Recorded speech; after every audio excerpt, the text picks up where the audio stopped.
നിലമ്പൂരിനെ ഇളക്കിമറിച്ച ആവേശക്കടലായി കുട്ടിക്കലാശത്തോടെ പരസ്യപ്രചാരണത്തിന് സമാപനം. ഇനി നിലമ്പൂരിൽ നിശബ്ദ പ്രചരണം.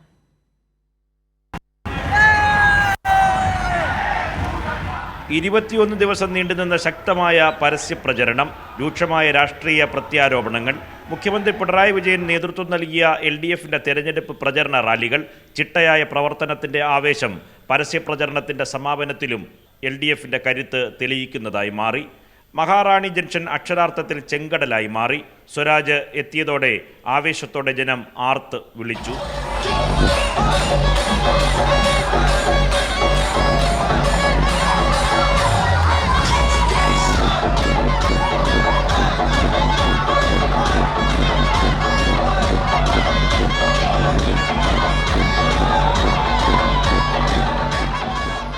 ആദ്യം തന്നെ സ്ഥാനാർത്ഥിയെ പ്രഖ്യാപിച്ച് കളത്തിലിറങ്ങിയതാണ് UDF. പക്ഷേ വിവാദങ്ങൾ UDFന് തലവേദനയായി മാറി. അത് മറികടക്കാൻ അവസാന ലാപ്പിലും UDF ക്യാമ്പിന് ആയിട്ടില്ല.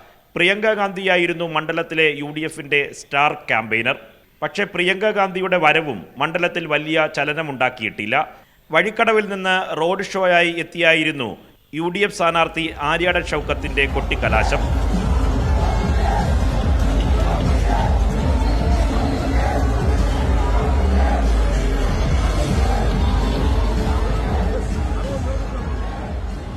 പരസ്യപ്രചരണത്തിന്റെ സമാപനത്തിൽ BJP സ്ഥാനാർത്ഥിയും എത്തി.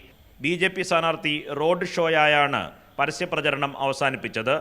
അതേസമയം PV അൻവർ കൊട്ടിക്കലാശം ഒഴിവാക്കി. അദ്ദേഹത്തിന്റെ പ്രവർത്തകർ പരസ്യപ്രചരണത്തിന്റെ സമാപനത്തിൽ നഗരത്തിൽ ഇറങ്ങിയില്ല. ഇനി നിശബ്ദ പ്രചരണത്തിലെ അടിയൊഴുക്കുകളിലാണ് മുന്നണികൾ കണ്ണുവയ്ക്കുന്നത്.